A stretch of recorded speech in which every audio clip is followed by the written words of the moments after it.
안녕하세요. 자, 오늘 할 얘기는 어떤 내용이냐. 조기 대선 얘기 시작할게요. 정치 얘기 안 할 수가 없어요. 그래도 최대한 객관적으로 제3자 입장에서 해보도록 하겠습니다. 자, 그래서 이사님한테 미래를 예측해봐라 제가 한번 했어요.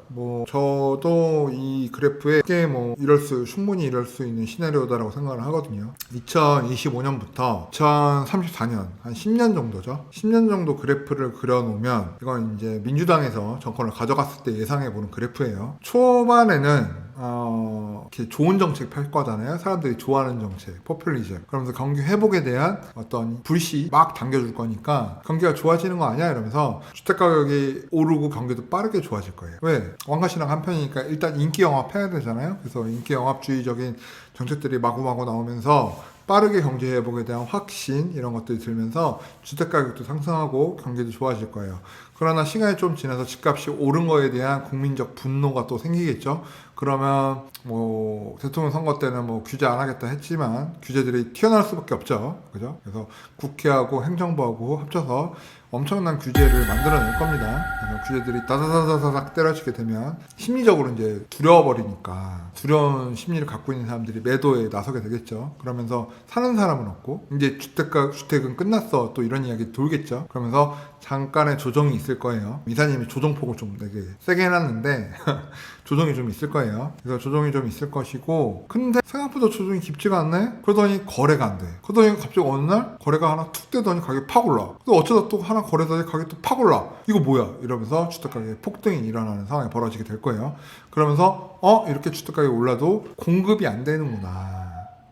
이때 전월세까지 같이 막 오를 거예요. 전월세와 매매값이 마구마구 막 치솟으면서 폭등이 나오겠죠. 그러면 이제 이재명 대통령 2년차, 3년차쯤 되면 이런 얘기 나올 거예요. 상기 신도시에 저렴한 서민형 공공임대 아파트를 기존에 2만 세대, 3만 세대 지을 수 있는 걸 5만 세대를 추가로 지을게 용적률을 상향해서 닭장 아파트를 만들어서 좋은 표현 쓰겠죠. 소형 아파트 위주로, 청년들 위주로, 신혼부부 위주로, 다자녀 위주로 해서 20평, 18평 이런 거 마구마구 지어서 세수 늘려서 지어주겠다. 그래서 상기신도시 변경 막 하면서 공공임대 아파트 이런 쪽으로 막 밀어붙일 거예요. 그래서 비싸게 지금 전월세 들어갈 필요 없다. 조금 기다려라. 주거 문제, 경기도 문제, 수도권 문제 제가 다 해결하겠다. 또 이러겠죠. 그럼 또 박수치고 상기신도시 공급이 이제 일어나기 시작하고 공공임대 아파트 분양이 일어나기 시작하고 이러면서 주택 가격이 어떻게 돼요? 조용해질 거예요. 진짜 그걸로 조용해진다고요? 네, 조용해져요. 그래서 과거를 돌이켜보면 늘 그랬어요. 그래서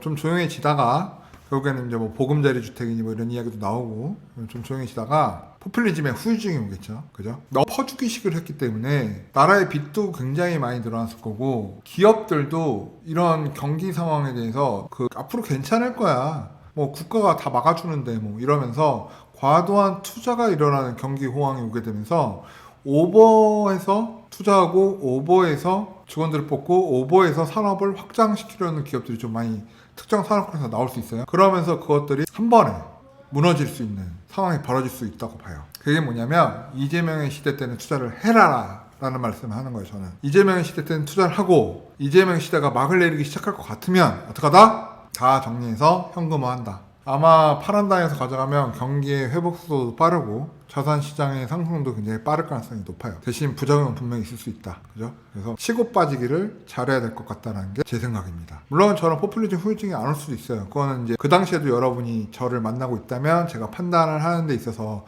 좀 도움은 더 드릴 수 있겠죠. 하지만 근데 지금 좀 막연하게 생각할 때는 분명히 후유증은 있을 것이다. 그래서 경기도 가야 되는 레벨보다 더 높은 레벨로 가고 과열이라고 하죠. 그리고 주택가격이나 자산가격도 원래 있어야 되는 위치보다 더 고평가되는 시점이 분명히 올 거다라는 거. 그러면서 양극화가 굉장히 심해지게 될 거다라는 거. 그거 정도 정리하시면 될 것 같습니다. 자, 잊지 마세요. 노무현 정부와 문재인 정부 때 주택가격 제일 높았습니다. 변하지 않는 진실이에요. 규제하고 공공부분이 주도하고 서민을 위한 정책을 하면 결국엔 주택가격은 폭등합니다. 잊지 마시고 이재명이 되면 그에 맞게끔 여러분도 대응 잘 하셔야 될 거예요. 자, 경제 원리를 이기는 정책은 없습니다. 수요와 공급 결국 가격을 결정하는 시장의 요소고요. 거기에 영향을 줄 수 있는 금리 요소, GDP, 물가 성장률. 그래서 지금 GDP가 성장할 수 있고 금리가 낮아질 수 있고 물가 성장률이 적당 수준을 GDP 수준을 유지할 수 있고 그러면서 수요는 늘어나는데 공급이 적으면 가격은 오르는 거예요. 어느 정권이 들어오든 가격은 오를 거예요. 하지만 오르는 스피드가 부작용으로 더 거품화되느냐 적정 레벨로 스텝업 해나가느냐 그 차이는 어느 정당에서 권력을 가져가느냐에 따라서 변할 수 있다는 거. 그래서 그 점 착안하셔서 투자하시는데 도움 되셨으면 좋겠고 단 그거는 꼭 기억하셔야 돼요. 이재명이 된다고 해서 모든 아파트가 다 오르진 않을 거예요. 결국에는 양극화는 더 심해질 거예요. 저의 개인적인 추천은 종합부동산세는 피하고 적정량의 재산세는 내면서 그러면서도 양극화에 있어서 높은 쪽에 해당하는 아파트. 결국 어떤 아파트예요? 그쵸, 실가 기준 한 15억에서 8억? 8억에서 15억 사이의 아파트. 그러면서 그게 그 지역 내에서 굉장히 괜찮다. 대장까지는 아니더라도 그래서 한 7억에서 15억 사이 경기 남부권 신규 공급이 이루어지지 않는 일자리가 많은 경기 남부권에 7억에서 15억대. 걔네들은 종부세 고민 크게 안 해도 되잖아요. 그래서 그런 주택들의 값어치가 20억, 15억대로 바뀔 수 있다. 그것도 굉장히 빠른 시간 안에.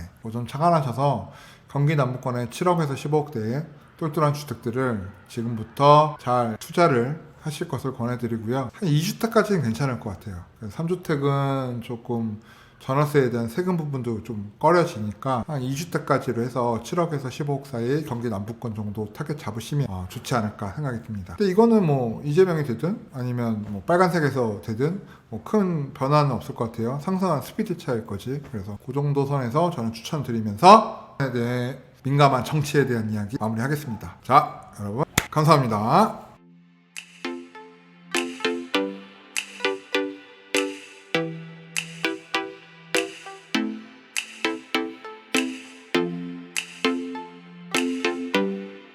오늘의 영상 도움이 되셨나요?